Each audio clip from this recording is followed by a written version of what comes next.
Sino sa inyo ang na-stress na at na-burnout?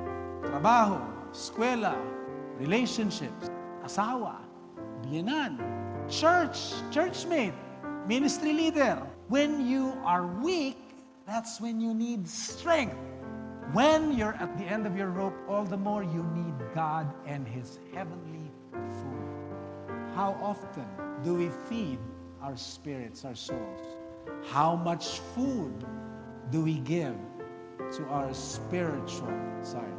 The Eucharist is the source and summit of the Christian life. A member of a church, go to that church, participate actively. Because there we find our nourishment from the sacraments, from our participation in the life of the church.